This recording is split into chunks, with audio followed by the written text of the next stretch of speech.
오늘도 하루의 첫 시간 우리 하나님 앞에 성별해 드리는 여러분 모두에게 우리 하나님께서 주시는 은혜와 또 사랑과 능력이 오늘도 함께 하시기를 주님의 이름으로 간절히 축원합니다. 오늘은 창세기 30장 말씀을 중심으로 불신의 세상 베델의 하나님, 불신의 세상 베델의 하나님이라는 제목으로 함께 말씀의 은혜를 나누기를 원합니다. 우리가 사는 세상을 무엇이라고 설명할 수 있을까요? 철학자 니체는 삶을 사랑하라, 삶은 고통이지만 그 속에서 의미를 창조한다, 이렇게 말했습니다. 또 토마스 아퀴나스는 삶은 하나님의 뜻을 실현하는 장이다 라고 이렇게 말하기도 했습니다. 그런데 실상 우리가 세상을 살아가면서 피부로 접하고 있는 그런 모습들을 보면 조용히 비교당하기도 하고 소리 없이 경쟁하기도 하고 때로는 이유 없이 모른 채 속아 넘어가는 그런 세상에 살고 있음을 우리는 늘 깨닫고 또 경험하게 됩니다. 오늘 본문 속에 야곱 역시 그런 세상의 한복판에 살고 있었던 인간이었습니다. 그리고 그 속에서 그런 세상에 있지만 그곳에서 또 하나님께서 여전히 일하고 계시는 것을 경험한 또 은혜의 사람이기도 했다는 거죠. 그래서 저는 오늘 이 창세기 30장의 이 말씀 속에서 오늘 우리에게 주시는 교훈의 메시지 두 가지를 여러분에게 전하고 또 함께 은혜를 누리기를 원합니다. 자, 첫 번째로는요, 경쟁과 시기의 세상에도 하나님은 역사하고 계신다는 겁니다. 경쟁과 시기의 세상에도 하나님은 역사하고 계신다라는 거예요. 자, 야곱은요, 외삼촌 라반의 집에 가게 된 이유는 다른 것이 아니었습니다. 에서의 분노가 사그라들기까지 몇 날 동안 도피해야 되겠다. 이제 이런 어머니의 제안 때문에 내가 어째 한날에 내 아들 둘을 다 잃겠느냐. 그 어머니의 그 간절함 때문에 이제 외삼촌 라반의 집으로 도피해 있었던 것이죠. 그런데 긴 시간이 지났습니다. 홀로 떠났던 야곱, 그런데 이제는 레아와 라헬이라고 하는 두 아내가 있고 그리고 많은 자녀들과 또 가정 또 많은 재산을 이룬 가장이 되었다는 거예요.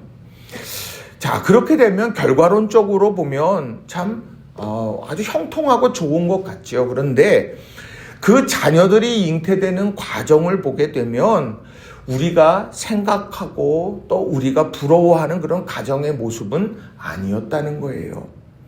자, 29장의 말씀을 보게 되면 야곱의 사랑을 받지 못했던 레아는 계속해서 아이들을 낳았습니다. 르우벤을 낳았고 시므온을 낳았고 레위를 낳았고 유다를 낳았어요. 근데 반대로 야곱의 사랑을 받았던 라헬은요, 출산하지 못한 채 있었다라고 하는 거예요. 그러니까 사랑받고 있는 라헬은 출산하지 못했고 야곱의 사랑을 받지 못했던 레아는 아이들을 계속 낳고. 자, 이런 모습, 이러한 상황을 라헬이 보고 있는데 어떻게 그가 마음속에 생각하고 반응하고 있는지 그것을 오늘 30장 1절에 보면 이렇게 말씀을 합니다. 라헬이 자기가 야곱에게서 아들 낳지 못함을 보고 그의 언니를 시기하여 야곱에게 이르되 내게 자식을 낳게 하라. 그렇지 아니하면 내가 죽겠노라. 라헬은 자신의 처지를 보니까 남편이 원망스러웠어요. 그리고 그 분노를 이제 남편에게 쏟아내는 것이죠. 내게 자식을 낳게 해라. 그렇지 않으면 내가 죽겠다. 이게 너무 힘들다는 표현일 수도 있겠지만 또 이것이 당신이 책임져. 이 상황 책임져. 라고 하는 것과 같은 의미 아니겠느냐는 거예요. 자신과는 달리 아들들을 낳고 있는 언니 레아 보면서 시기의 감정에 사로잡히고 있다는 거죠. 라헬이 얼마나 힘겨웠을까.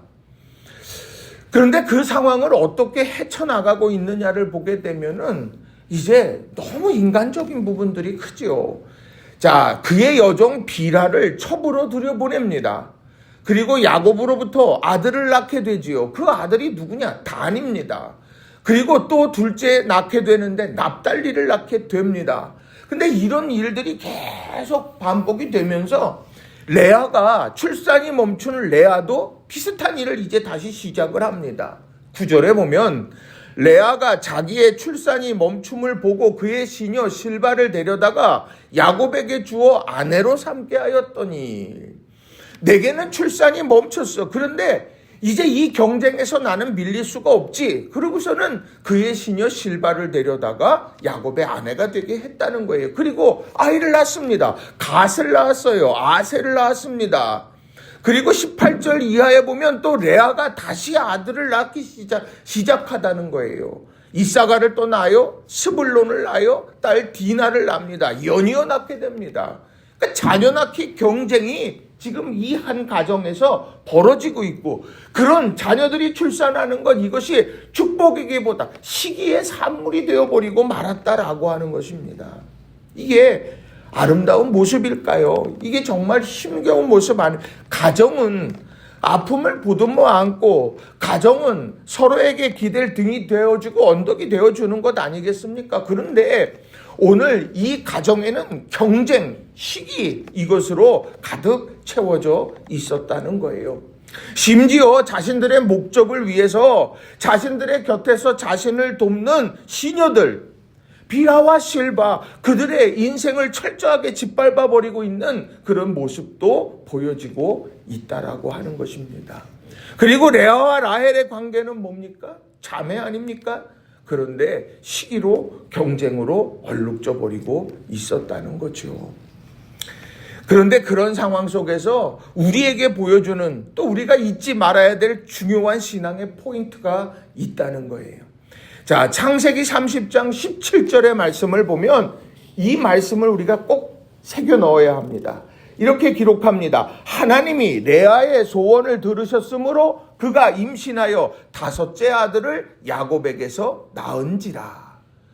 하나님께서 레아의 소원을 들으셨다라고 한다는 거죠. 또 창세기 30장 22절도 보면 하나님이 라헬을 생각하신지라. 하나님이 그의 소원을 들으시고 그의 태를 여셨으므로.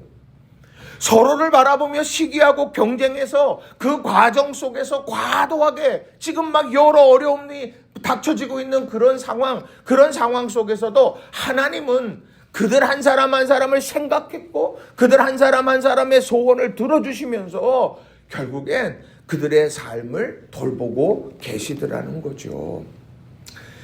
이 하나님의 생각과 이 하나님의 응답이 그 가정 속에 있었기 때문에 시기가 단절로 가지 않았던 거예요. 또요, 경쟁이 전쟁으로 치닫지 않았던 것이죠. 바로 이 하나님의 생각과 하나님의 응답이 그 가정 향해 있었다. 오늘 우리가 살아가는 세상도 그렇지 않겠습니까? 사랑받기 위해 경쟁하고 목적을 이루기 위하여서 다른 이들을 수단화시키기도 합니다. 그런 세상에서, 치열한 그 세상의 한복판에서도 오늘 하나님의 말씀이 우리에게 주는 것은 하나님이 여전히 생각해 주고 있다. 하나님이 응답하고 계신다. 하나님을 보게 만들고 있더라는 거예요. 오늘 하루를 살아가면서 여러분, 경쟁과 시기의 세상에 우리가 덩그러니 놓여진 것 같아도 아니다. 하나님께서 오늘 우리를 생각하고 계시고 하나님이 응답하고 계시고 하나님이 역사하신다. 이것을 꼭 기억하고 믿음 안에서 나아가는 저와 여러분 모두가 다 되시기를 주님의 이름으로 간절히 축원합니다. 두 번째로는요, 속임수로 가득한 세상에도 하나님은 역사하고 계신다는 거예요. 속임수로 가득 찬 세상에도 하나님은 역사하고 계신다라는 겁니다. 자, 이제 야곱을 낳았습니다. 이제 야곱이 요셉을 낳았어요. 그리고 요셉을 낳고 난 이후에 이제 그가 중대한 결심을 하게 되죠. 그게 뭐냐? 아버지의 집으로 돌아가겠다 하는 거예요. 그리고는 라반에게 자신을 보내줄 것을 요청합니다. 정식으로 요청을 해요. 25절, 26절을 보면 제가 세 번역으로 읽어드리겠습니다. 라헬이 요셉을 낳은 뒤에 야곱이 라반에게 말하였다. 제가 고향 땅으로 돌아갈 수 있도록 저를 보내주십시오. 장인 어른의 일을 해드리고 얻은 저의 처들과 자식들도 제가 데리고 가게 허락하여 주십시오. 제가 장인 어른의 일을 얼마나 많이 해드렸는가 하는 것은 장인 어른께서 잘 아십니다. 정중하죠. 또 아주 여기에서 지금 이 가족을 데리고 가겠습니다. 이 얘기예요. 그런데 라반이요, 그 야곱을 통해서 얻게 되었던 부유함을 고백하면서 이런 제안을 합니다. 창세기 30장 27절 28절입니다. 라반이 그에게 이르되 여호와께서 너로 말미암아 내게 복을 주신 줄을 내가 알았노니 내가 나를 사랑스럽게 여기거든 그대로 있어라. 또 이르되 내 품삯을 정하라. 내가 그것을 주리라. 그러니까 품삯을 정하라고 말해요. 하나님이 너 때문에 내게 복을 주셨어. 나 그거 인정한다. 그리고 네가 나를 좋게 여기거든 그대로 있으면 좋겠다. 그런데 내 품삯을 정해라. 라반은 품삯 정하는 은사가 있는 거예요. 뭐만 하면 품삯을 정하라고 이야기하잖아요. 자, 그런데 그 제안에 따라서 야곱이요, 품삯을 얻게 될 기준을 이제 이야기를 했습니다. 창세기 30장 32절 33절인데 현대인의 성경으로 제가 읽어드립니다. 오늘 내가 외삼촌의 짐승 가운데서 검은 양과 얼룩덜룩하고 점이 있는 양과 염소를 가려낼 테니 앞으로 그런 것이 나오면 내 삭시 되게 해주십시오. 내가 정직한지 아는지에 대해서는 쉽게 알아보는 방법이 있습니다. 외삼촌께서 오셔서 내 품삯을 조사하실 때 만일 얼룩덜룩하지 않은 점이 없는 양과 염소가 있거나 검지 않은 양이 있으면 그것은 훔친 것으로 생각하셔도 좋습니다. 라반이 이 제안에 어떻게 합니까? 내 말대로 하리라. 이렇게 하고 수락을 합니다. 이제 자신이 이 외삼촌의 집을 부유하게 했고 약속했던 시기가 지났고 이제 가족을 데리고 아버지 집으로 가겠다. 품삯을 정하라. 그리고 그 품삯을 정하고 나면 그걸 내게 주리라. 이제 모든 것이 다 아름답게 정리가 된 것 같아요. 그런데 어떻습니까? 그것이요, 인간의 욕심으로 인해서 변질되게 되고 속임수가 만연해지기 시작하더라는 거예요. 라반이요, 그렇게 내 말대로 하리라 이야기한 다음에 35절에 보면 무슨 일을 행하느냐.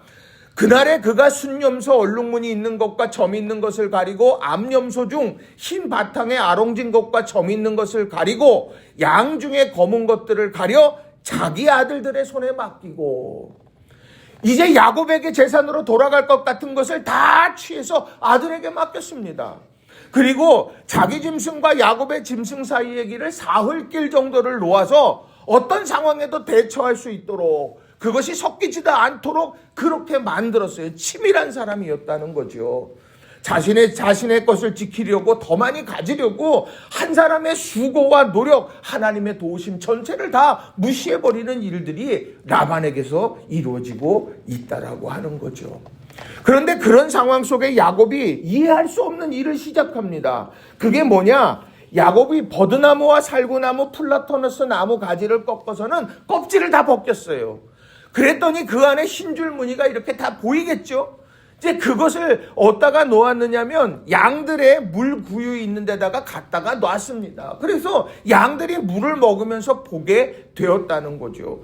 그런데 그 지역이 뭐 하는 데냐? 양들이 교미의 새끼를 베는 그런 곳이었던 거예요. 그러면서 거기에서 그것을 보여주었고, 그리고 실제로 그들이 그 안에 자신이 원하는 대로 점 있는 것, 얼룩무늬 있는 것, 이런 것들이 막 생겨나게 됐다는 거죠. 그 결과가 43절에 이렇게 말씀을 합니다. 세 번역으로 읽어드립니다. 이렇게 하여 야곱은 아주 큰 부자가 되었다. 야곱은 가축대뿐이 아니라 남종과 여종, 낙타와 나귀도 많이 가지게 되었다. 이렇게 말해요. 자, 이러놓고 보면 와, 정말 야곱은 대단하구나. 어떻게 그 상황 속에 이 나무 가지들을 벗겨서 흰 것이 드러나게 하고, 그리고 그것을 양들이 마시고 있는 물구유 있는 데다가 놔갖고 먹게 하고, 그리고 그 결과로 이런 자신이 기준으로 세웠던 그런 무늬 있는 그런 짐승들이 나타나게 됐을까? 야, 이 사람 정말 대단한 사람이다. 그렇게 생각이 들 법합니다. 그런데 이렇게 왜 하게 되었느냐라고 하는 게 창세기 31장 11절부터 13절 그의 아내에게 하는 이야기 속에서 그 배경, 그 이유가 설명이 되고 있다는 거예요. 창세기 31장 11절부터 13절은 이렇게 기록을 합니다. 꿈에 하나님의 사자가 내게 말씀하시기를 야곱아 하기로 내가 대답하기를 여기 있나이다 하매 이르시되 내 눈을 들어보라 양떼를 탄 순양은 다 얼룩무늬 있는 것 점 있는 것과 아롱진 것이니라. 라반이 내게 행한 모든 것을 내가 보았노라. 나는 베델의 하나님이라. 내가 거기서 기둥에 기름을 붓고 거기서 내게 서원하였으니 지금 일어나 이곳을 떠나서 내 출생지로 돌아가라 하셨느니라. 하나님께서 말씀하시고 하나님께서 이끄셨다라고 하는 것을 분명하게 보여주고 있습니다. 내가 라반이 한 일을 안다. 속임수의 세상, 가정, 지금 자신의 조카 자신에게 복을 가져다 준 이런 야곱조차도 이 속이고 모든 걸 빼앗으려고 했던 라반의 마음을 내가 안다. 이제 너는 이곳을 떠나 내 출생지로 돌아가라. 나는 베델의 하나님이다. 라고 이렇게 말씀하시면서 그 여정을 이끌어 가시더라는 거죠. 오늘 우리에게도 이 베델의 하나님이 우리를 향해 말씀하신다는 거예요. 베델이라고 하는 것 하나님의 임재와 언약을 상징한다는 말씀 드렸습니다. 자, 하나님의 임재와 언약을 붙들면서 야, 나는 왜 맨날 속고만 살지? 나는 왜 맨날 이렇게 지혜롭지가 못하지? 이렇게 안타까워하는 우리들에게 이 베델의 하나님은 말씀하시는 거예요. 내가 너와 함께하고 있지 않느냐? 내가 너에게 약속하고 있지 않냐? 이것을 너 꼭 붙들고 살아가라. 내가 안다. 이렇게 말씀하고 계시다는 거예요. 사랑하는 성도님들, 오늘 하루를 살아가면서 우리 땅에 얼마나 라반 많겠습니까? 라반이 얼마나 말을 잘해요. 하나님께서 너 때문에 이렇게 내게 복을 주셔서 나 그거 인정한다. 삭슬 정해라. 그거 내게 줄게. 내 맘대로 해. 내가 말한 대로 그렇게 해라. 그렇게 이야기하지만 실상은 자신의 이 라반이 야곱에게 돌아갈 거 다 자기 아들에게 맡겨서 사흘길 넘어 있는 곳에다가 데려다 놓는 그런 세상 아니겠느냐는 거예요. 그러나 우리는 베델의 하나님을 믿기에 오늘도 힘을 내는 것이고 베델의 하나님이 오늘도 우리를 이끌어 가시기 때문에 우리는 다시 시작할 수 있다라고 하는 거죠. 이걸 여러분 마음에 깊이 새기고 오늘 하루 승리해가는 우리 성도님들이 다 되시기를 바랍니다. 말씀을 정리합니다. 오늘 우린 야곱의 고난 많았던 삶의 여정 창세기 30장을 통해서 봐요. 얼마나 가정의 지금 상황과 또 자신을 지금까지 함께했던 라반에게서 겪은 이 아픔이 얼마나 컸겠느냐는 거예요. 야곱의 가정 남편의 사랑을 얻기 위해 시기와 경쟁으로 얼룩졌죠. 레아와 라헬은 서로를 보면서 시기와 경쟁했어요. 그런데 하나님께서는 그 한 사람 한 사람을 보았고 생각했고 응답하셨습니다. 그게 하나님의 시선의 다른 점이라는 거죠. 그리고 라반과 맺은 품삯의 계약 속에는요, 속임수와 탐욕으로 가득한 세상의 모습이 있어요. 라반은 치밀했습니다. 야곱의 성공을 막으려고 했어요. 인위적인 방법, 수많은 방법들을 써서 야곱을 누르려 했습니다. 못 움직이게 하려고 했어요. 그러나 결국 베델의 하나님께서 그를 이끄셨다는 거죠. 우리 한 사람 한 사람이 이 베델의 하나님, 속임수의 세상, 불신의 세상 한복판에서 이 베델의 하나님 굳건하게 붙드시고 오늘도 승리하는 우리 모든 성도님들 한 분 한 분 다 되시기를 주님의 이름으로 간절히 축원합니다. 기도하겠습니다.